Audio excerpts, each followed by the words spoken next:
So I've always wanted to ask this to a person in a medical profession. Is it normal for people to feel like drinking water after they pee, or is it just me? Hello. I'm Prey, short for Prerna, also known as the girl inside Traveler's Shoes, and this is Yours Curiously, where I bring in some of my favorite people, get personal, and go deep on diverse interests, beliefs, and little things you and I have probably wondered about at some point, and find out exactly what makes these people tick. And while we're doing that, entertain just a teeny bit of our curiosity at a time.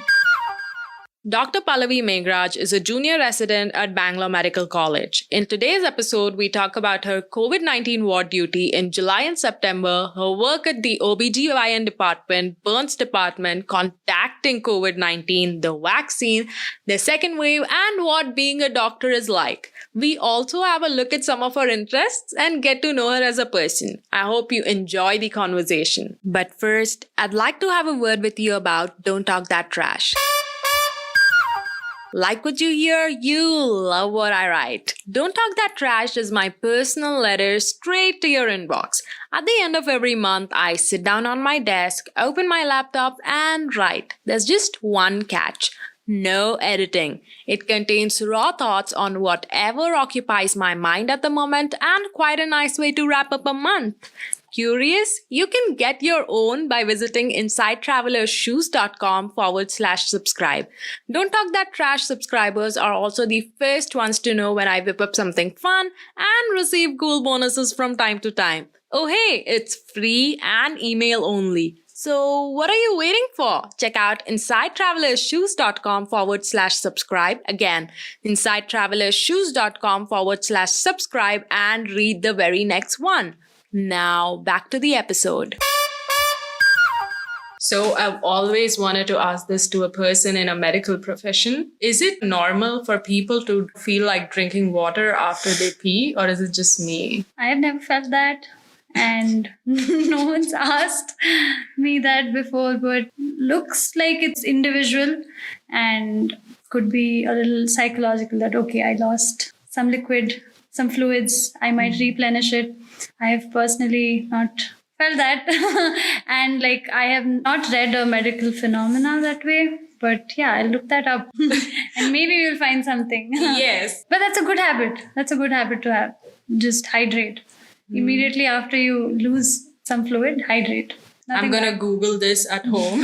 Until then, I think it's just me for now. But if you guys are doing that, let me know. So today I'm joined with Pallavi, who's a doctor, and I'm super excited to have her on the show. Hi! Hey, really great to be talking to you, and it's going to be a lot of fun. Yeah. Yes. I was going through Instagram and this story popped up with this girl in a hazmat suit, and she was doing COVID duty, and that got me curious. Well, what is it like to be doing a COVID duty and all of that? I mean, a lot of us don't have that experience right now, right? So can you give me an inside look on what it was like? What was your experience like as a doctor treating COVID patients?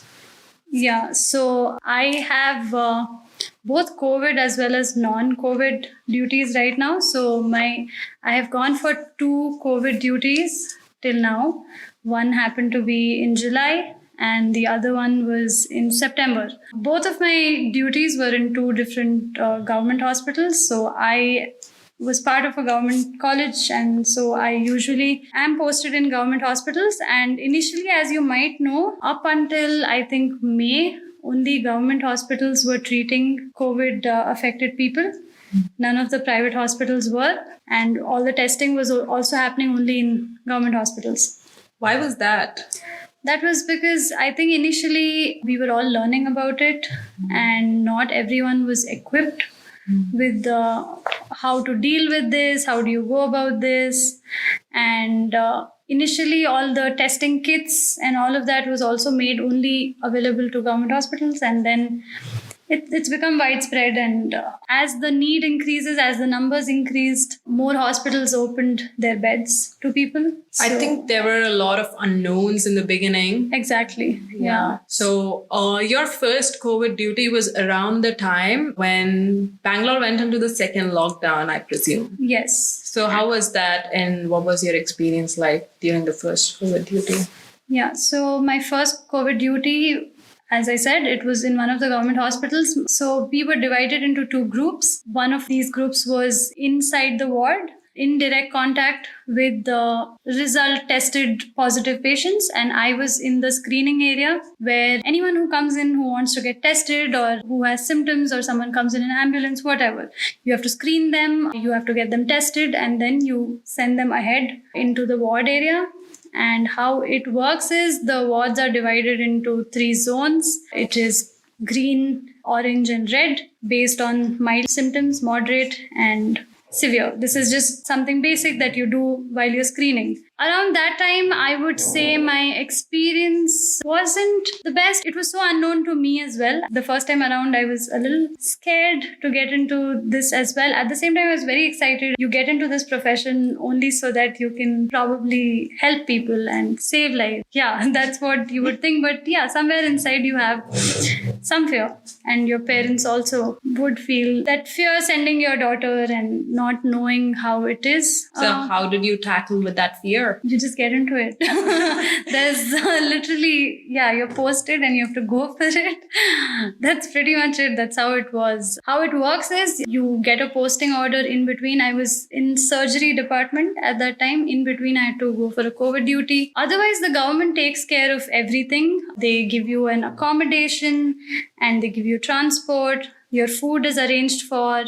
So that way it was good. But the planning in general at that time, I didn't feel in that particular hospital was up to mark. At individual level, everyone was doing their best. Maybe it could have been tackled a little better that time. And our personal protective equipment that we wear, the hazmat suits, as you said, they could have stressed on it a little bit better. And they thought when you're in screening, you're not in direct contact with the patients, but it's not so actually. So when you go for a meeting or you meet your friends, you can get affected there. So why not in a screening area? So that could have gone a little better because at the end of it, I tested positive myself, as I told you. Oh my gosh. Yeah. So you go for a COVID duty, and is it very common to end up getting tested positive after this? At that point, it was becoming quite common, and especially in the hospital that I was in around that time. But yeah, every batch of doctors that were being posted, some percentage of them were turning out positive. But this was the system. You finish your duty and you get tested at the end of it, which I feel is good in the part of whoever designed the system, that it's better to get tested rather than thinking you're a doctor. If you're going for a duty, you might just get tested positive, but it's always better to get tested. Well, precautions is always better than cure, right? Yeah. And we don't have a cure yet for COVID. So, precautions are the way to go. Unfortunately, because you never know. It might be asymptomatic, mild. People have lost their lives battling this. You just don't know how this virus responds to a certain individual. Although I was asymptomatic for the time that I was affected by it, but then you are careful the next time around that, okay, I was positive before, I need to take steps not to get reinfected, because there is not enough data on how reinfection can affect you. And more than yourself, you need to take care of the people around you, your loved ones, because I've been through that part as well. My mom testing positive and having to treat her at home. How did that go? Like, how did you end up treating her at home? So we are based in Bangalore here. So how it works here is immediately you get a call from BBMP. These are the authorities that take care of this area. They call you up, and especially my mom being in the high-risk population, she's more than 50 and she has comorbidities. They wanted her to shift into a hospital, which my mom was getting very anxious about. So I spoke to them. I said, I'm a doctor. I'll take care of her. So we ended up treating her at home, and I have a BP apparatus at home. I had to monitor her oxygen levels at all times, and she had terrible cough. And most of the treatment is still on the experimental stages. So it's quite individual, like what you go for. It depends on your doctor, whether they would want to go for certain drugs or avoid those drugs. So that was always a dilemma. Should I give these drugs to my mom? What are the side effects? I've been on the receiving end. I've been on the end where a loved one has been affected by it. So it helps you understand a patient's situation better when they are in that condition. It not only affects you physically but psychologically. It must be tough for your mom dealing with it. Was it like really tough for her to carry on with daily tasks and everything? Totally, yeah. Was she in the bed? She was in the bed Pretty much. for like 10 days straight, because the cough was very bad, and then once you're coughing so much, you lose energy. In that time, I had to change her medications, which finally worked, and tapering the doses here and there. And I'm fresh into the medical field, so I was constantly in talks with my seniors and all of that. But yeah, she was better finally. Like some of the things that we did worked. This is why you join your profession. In the end, if you can't help your family, even I felt like, okay, if I could have helped my mother in a certain way, it's always an achievement. That's why you become a doctor. I think helping out a family member in need is very important in a profession like medicine. Yeah. Because I have a friend who, because of COVID, he couldn't actually, his dad had some problem. Yeah. And he was dying, and none of the hospitals were ready to admit him because of COVID and all of that testing. And in the end, shifting from one hospital to the other, he just... Yeah, I remember, I think back in those months around my first COVID duty, I think these were the problems, because as I told you at that time, mostly initially up until May, only government hospitals were taking COVID cases, and then slowly private hospitals started, but they were still not equipped completely. And you have to separate people who are not affected with COVID. And again, these are patients who are high risk already. They have been admitted to the hospitals with some other risks. So if you're taking a COVID patient, you need to have a proper infrastructure that separates them. So by the time we figured all this out, I think there was some amount of chaos in between, where the only people who are affected in the end are patients. And that's just how it is. There are few months where you just have to deal with things, and it gets better. That way, I think these few months have been better, where all hospitals have opened their doors. As much as I know, even the private hospitals, they have a proper infrastructure. Coming to that was my second COVID duty, which is in a major hospital. That was the first COVID hospital in Bangalore, actually. Some of you might know, it's Victoria Hospital. It's around 100 years old. Yeah, that was my second time around. And this time around, I had more responsibility. This was in September. Cases were it was peaking in September, as much as I remember. So there were more in September than the first time? Yeah, because this was after the lockdown opened. Everyone was out, everyone was back to their jobs. So we were seeing the aftermath of that.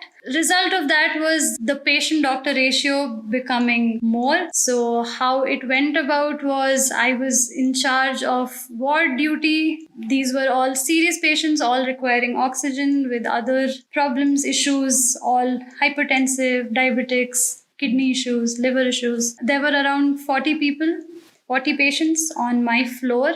And I was the only doctor on that whole floor. So it becomes a task on our end for them. But there are nurses, and we all do our best, and we take shifts. Yeah, we make sure that everyone is well taken care of, but it puts a lot of pressure for one person. It sounds like very hectic job. Yeah, that second time around, definitely.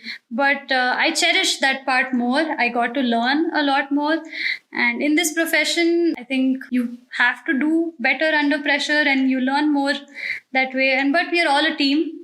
It's never alone. We have our seniors to talk to. There are problems on ground where there are network issues, which you will find only in India. So yeah, you're running around in your hazmat suits in every corner trying to find the best network. So why would you need network in mid of, COVID duty? To contact each other? To contact each other, because walking around the whole building, this was an 8-story building.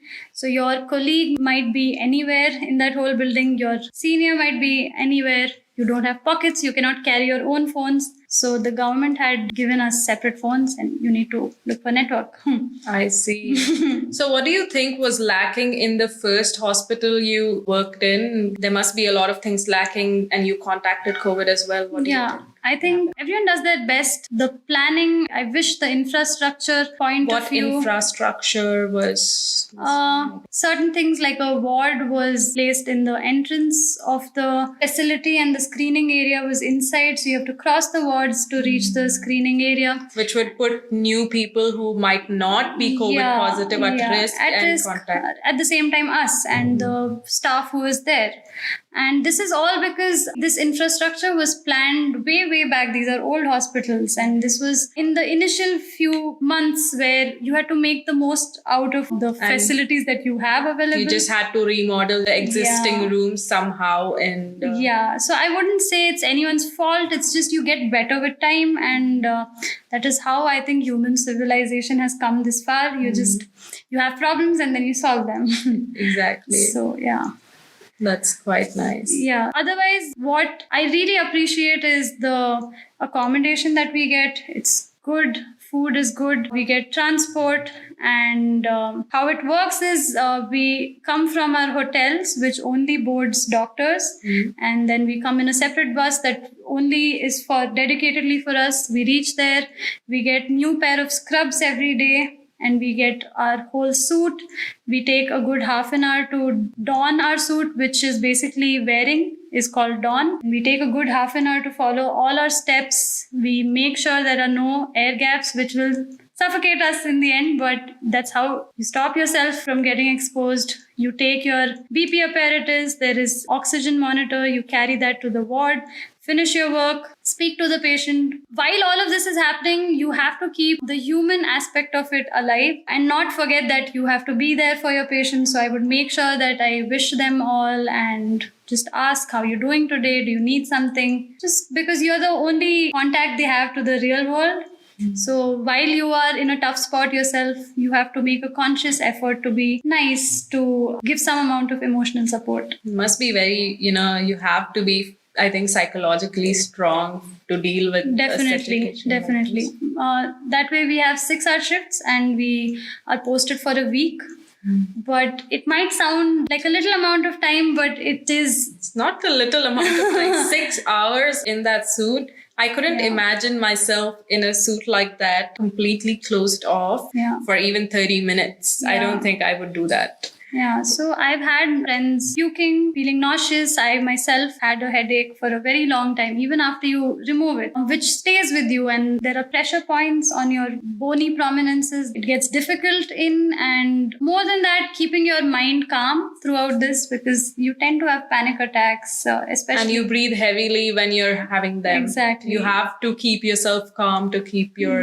So when you're breathing in the same air that you're breathing out, slowly functioning gets a little slower and just saturated in CO2 at this point, and there's very less oxygen, and you have to stay in that for I think 6 hours. Exactly. And daunting task. Yeah, this is for a week and you go back to your hotel, you take a bath. By then I would just be exhausted. There would be nothing left. I would just call my parents, my friends, and just go to sleep. That was my routine, and just wake up, go back to this.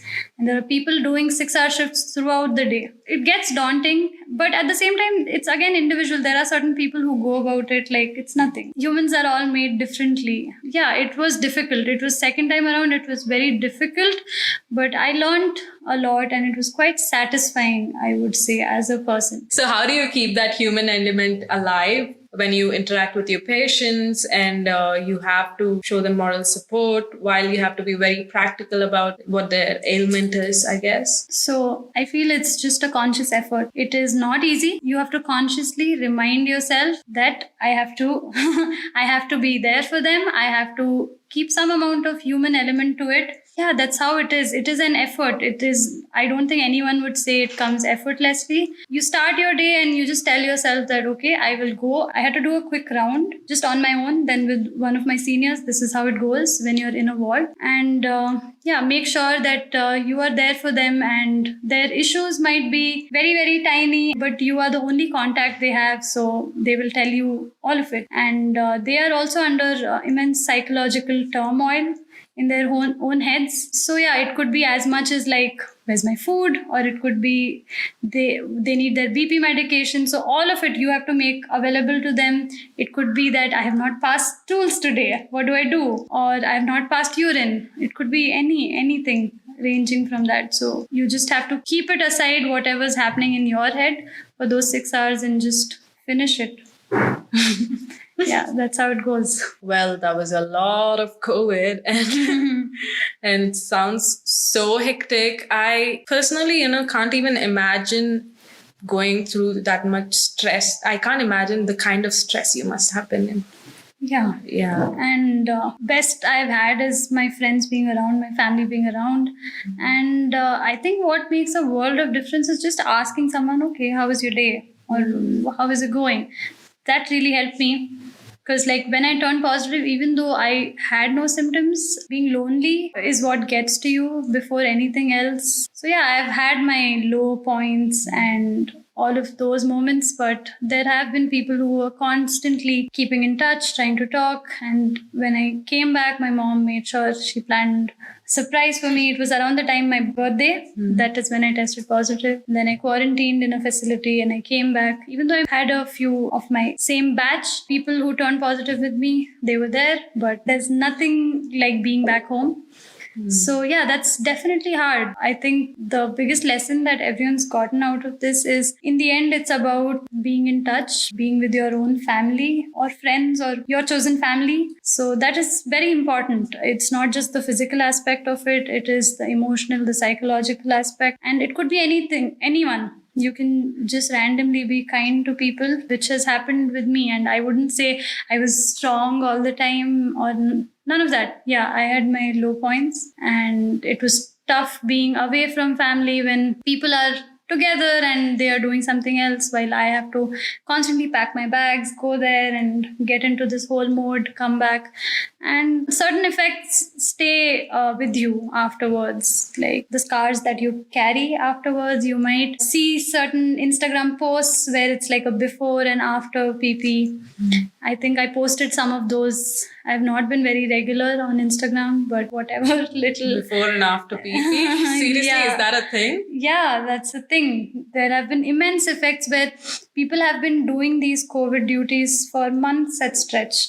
At least in our case, in our authority, one good thing is they balance COVID and non-COVID duties so that you have a time off, you need a break. I know certain friends in Mumbai around over here who have constantly been exposed to this kind of stress, and that kind of decreases your vigilance to the intensity of things. Also, people my own age, my friends, have been breathless and things like that. So it's always, you need a break. Everyone needs a break out of this whole thing. It can be random petty issues, like while you're in your PP suit, things not working, the battery not being charged, and you have to run down. So you have a battery for what? Battery operated devices like the SpO2 monitor. The basic one is battery operated. Your BP apparatus, we had a digital one. So if it doesn't work, you have to like go to the lift, go down, get it yourself, because there aren't many people over there. So you have to go get it yourself. And if someone needs a certain medication, you have to make it available to them. These are the day-to-day challenges that you have over there. So yeah, it was quite an experience, all of this. And as much as fear plays a part in it, I was also excited to be a small cog in this whole machinery. Even though at times it feels like I'm such a small part, but everyone wants to play a part. I think everyone came together in the end, straight from people making sure that everyone has food in their homes, doctors, nurses, ambulance drivers, cleaning staff, that is there. So I guess that, it all comes down to team effort and being there for each Truly. other and the human Yes. connection of it all. Yes. And I think that what pulls you through this thing. Yeah.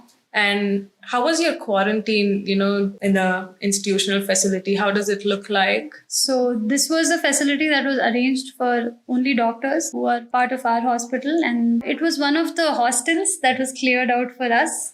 So no problems. Food, definitely nothing like home food, but you have to make do with it, and it was very few people in a large facility. It was bittersweet. Obviously, you wouldn't want to be in a strange place, locked up. How did you go through it, being quarantined, being away from everyone for like 14 days? Did you have any support system over there? Yeah, so I made a couple of friends actually.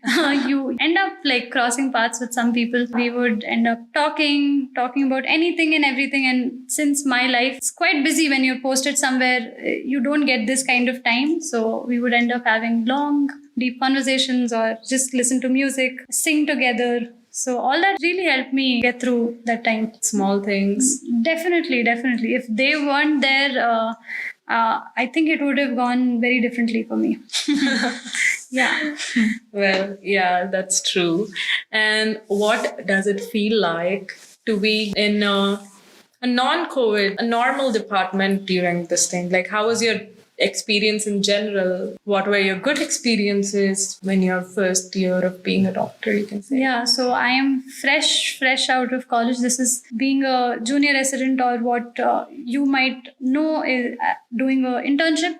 This is in the same hospital attached to our college. It's always being thrown straight out of being a college student, just reading out of books or maybe whatever you do in your postings, to being right there, and you'll never feel prepared enough. You'll always have to make tough decisions. You'll be under pressure. You are in that little hierarchy that we have. We are like the lowest. You have pressure coming from your seniors, and you have to listen to a bunch of things, from patients to your seniors to doctors to nursing staff. So yeah, this is like a small kid entering the big real world. So it was already quite difficult, and then COVID came into the whole scene, and obviously even we didn't know what we were dealing with at that point.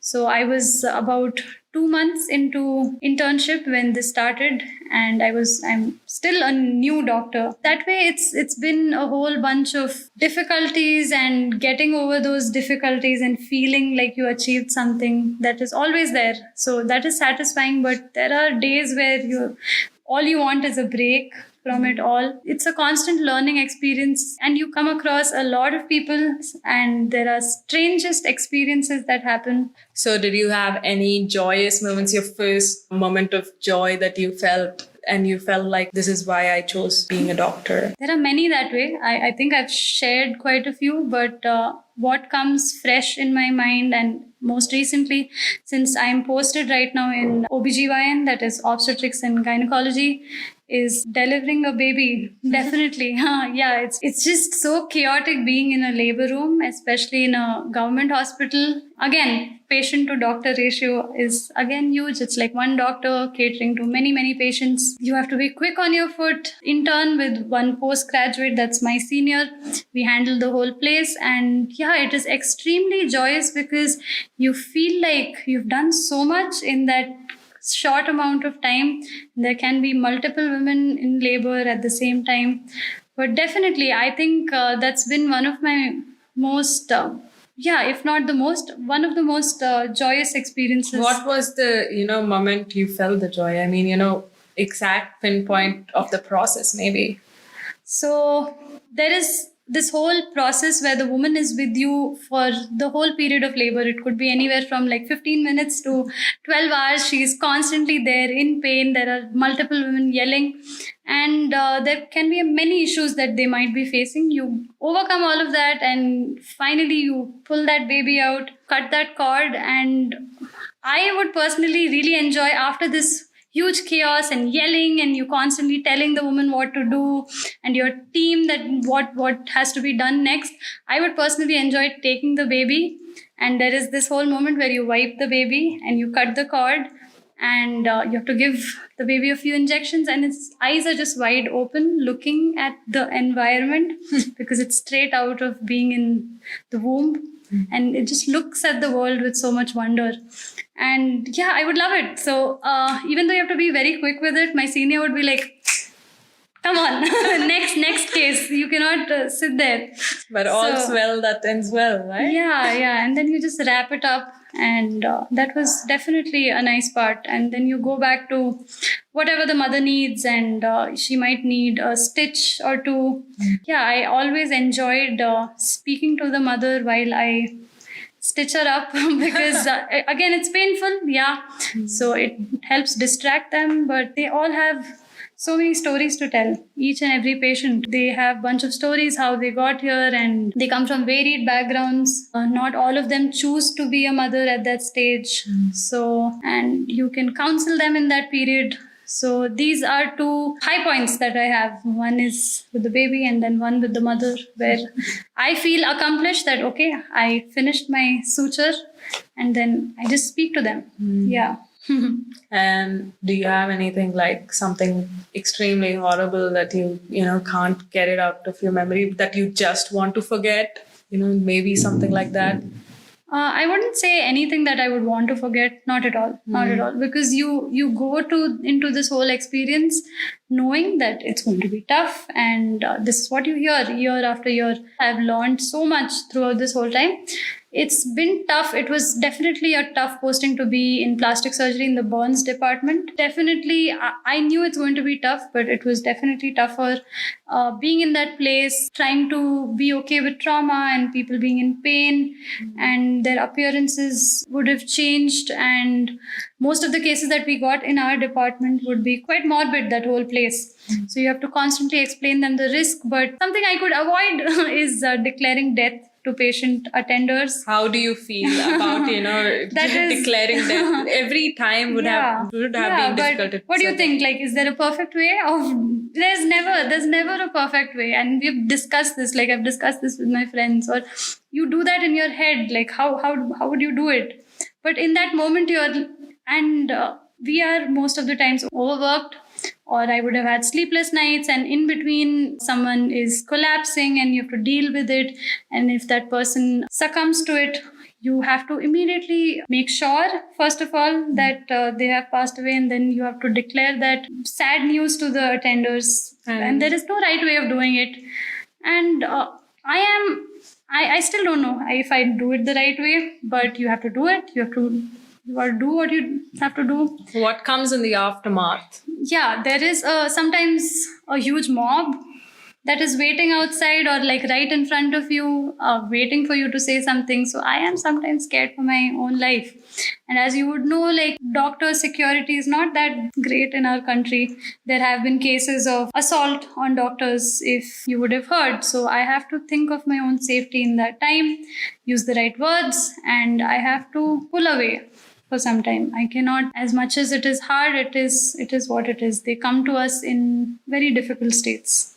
So definitely not something I would look forward to, like, oh, I need to wake up and do this. But it's someone has to do it. That's all. Yeah.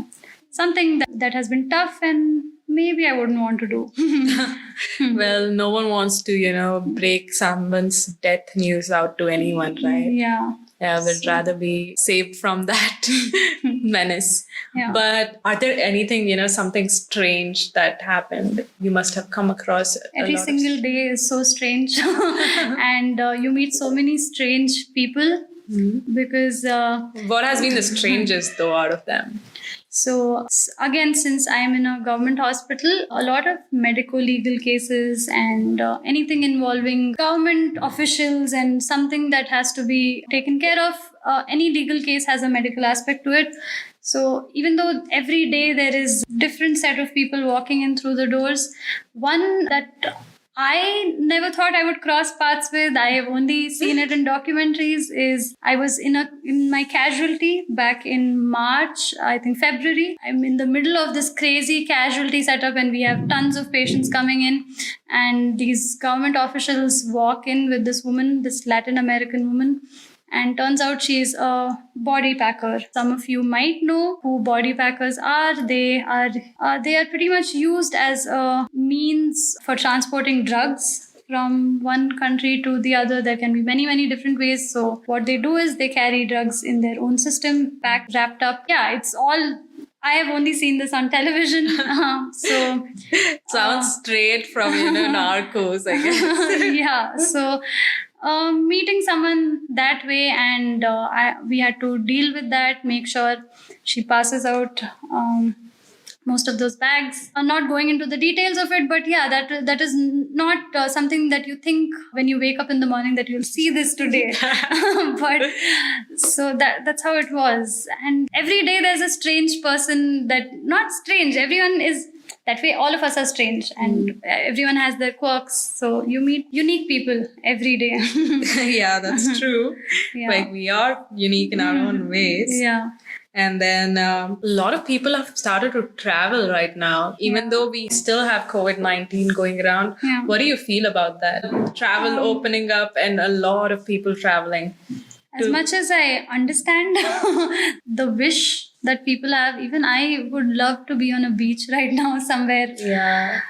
But it's just these times, maybe you have to think of your own safety, if not yourself, maybe the others, because there's so much that is unknown. I know there are so many people working towards vaccine. There are a lot of uncertainties that are still there. So what I would think is you should ask yourself, is this avoidable? Is this life or death situation for me? Do I really need to make this travel? It's that. And in the end, there are a lot of people that get their livelihoods off of tourism, and this whole industry has to. So, Me. So there are logistically it has to run, but at the same time, maybe it can be avoided for a little longer. But I really understand because travel is it's amazing. Who wouldn't want to? I think this is a perfect segue for this. What do you think of the upcoming vaccine, and will it help a lot? And do you think it's rushed right now just because it's a huge emergency? It's a pandemic. That are they rushing into the vaccine and just pushing it out prematurely? Or do you think it'll actually help a lot? Or will it have side effects? Do you have any opinions in that? Anytime when it's a state of emergency like this, there has to be a rush.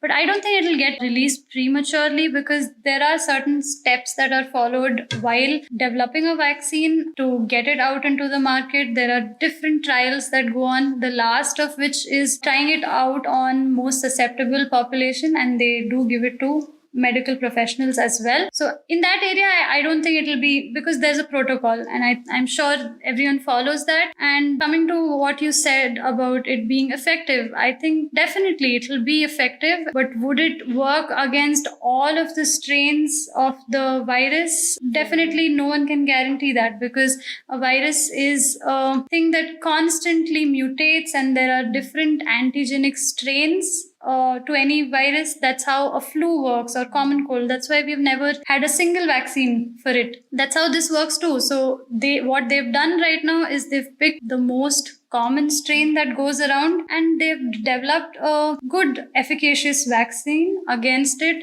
I think there is Moderna and there is Pfizer, and there are vaccines coming up in India as well, but I think their efficacy is still around 60%. But I'm sure everyone's working towards it. But even though there'll be a vaccine out, as a lot of, even ICMR has still suggested you have to wear a mask. So I think the masks are not going anywhere. As much as we all hope for a vaccine to work, which it will, it is not 100% effective against all strains. So this is going to be around for some time is what I feel, but we all hope for better days. Do you think there's a second wave of corona that's going to come right now, or is it just going to decrease after this point? Do you think it's going to increase now, maybe? It could. Again, I feel like in the first wave, a lot of the population is already affected. So now we have to wait and see how reinfection works, or as they say, you have a certain amount of immunity after the first time you're affected. So there's so much that is unknown still when it comes to that area. But they have been saying there will be a second wave somewhere around January. This is all that you can just say statistically. And there is very little data on reinfection, and there are a lot of countries in Europe, as you know, which are going back into lockdown because there's a second wave starting there already. So seeing their trends, I think India also anything might could happen. Yeah. And right now you can't really go by numbers completely because how many people do you think are getting tested at this point? And some amount of leniency has grown. True, is true. what we are noticing. Well, you can notice that on Bangalore streets. Yeah. It's as if, like it's back to square one, just with the Exactly. masks on. Exactly. Well, why don't we talk about you? So, did you always want to be a doctor? No, I was always this person who kept changing where I would want to end up. Even there are days in between where I'm like, did I have to choose something so difficult? But there are days where I feel so accomplished. Yeah, but most parts, I think. What were some of those changes that you had in the between? Like, So while I was 16, 17 preparing for my medical exams, that is all I could think of. I was like, yeah, I want to become a doctor. That's what I've seen on House or Grey's Anatomy. So like, yeah, I wanted to be that. But once you enter medical school, it's not glamorous in any way. It's tough. You grow up quickly and you see the reality. But if you enjoy the subject, there are some amount of sacrifices that you will have to do. It's quite satisfying. I think it's one of the most satisfying fields. I'm glad that it worked out for you. Yeah. In the end. And then, But I've had different interests. Travel actually being one of them always. That's Since nice. the kind of background that I come from, my dad having a transferable job, he was posted all across India. So travel has always been a close. What are some of your interests then? Yeah, so as I said, travel. And I am sort of jack of all trades, master of none. So I like welcome to the club. Yes. Why not? Let's have a brofist to that. So yeah, so I like dancing. I like So, have you learned dancing? yeah, just Western, Bollywood. That's all. I'm not completely professionally trained or anything. I constantly would change my mind, go on to the next thing. I used to play table tennis for a while. I used to compete. I am a movie enthusiast. Oh, a huge, do you huge have movie some buff. good recommendations of movies? What are you looking for? Do you want to just watch a feel good or movie? Let's, maybe movie that you would recommend people to watch, something that is very Suitable for this time? Something suitable hopeful? for this time. Maybe something serious, not just serious. Do you have any movie recommendations that are very engaging? That grip your mind and make you think. I think a lot of our regional cinema, a lot of gems coming out. Our Oscar nomination, which is a Malayalam film. Malayalam films have always been quite good, right? So such a discovery for a few people, but they are brilliant actually. So I think Jallikattu is one of them. I chanced upon a Tamil movie called Super Deluxe, and there are these thrillers. There are so many English movies. Actually, like there's a sea of. I watched Parasite last year that made me think. There are some of these sci-fi movies. I think Parasite was this year. This year, was it? I feel like this year's. I've lost the. It was in February. Was it? It feels like a different era altogether. I remember when it came out. It was right before COVID that I watched Parasite as well. Yeah. And yes, it was this year, and we can't fathom that. Because I think you divide time now as pre-COVID, post-COVID. Yes, So it feels like an era ago that I decided this year that I would be somewhere traveling, and I was actually traveling this year, early this year as well. But look at us, all of us now. yeah. And for me, movies are an escape. And after I end a movie, I think about it. Then I just dwell on those thoughts and then I leave it behind. So it's like a process for me. But I've watched so many that I don't know what comes to my mind. But there are certain favorites that I love. I love Good Will Hunting, which is, I don't know, it really touched my heart. It is a beautiful movie. Yeah, and so many marvelous movies that I just sit and think about for a long time. Yeah, so I'm a huge movie buff. Anything that got you in that trail of thought recently? Any recent ones? Recently, I have not been able to watch anything.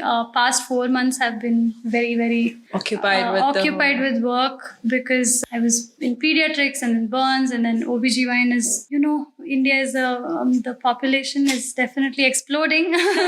You will always be busy in OBGYN. So I can't immediately off the top of my head think about something great. But Something relaxing. think about it. She will put it in the show notes or something. Yeah. And I think it's a nice way to end this conversation. All right. Yes, it was lovely talking to you, Pallavi. Same here. Yes. Same here, definitely.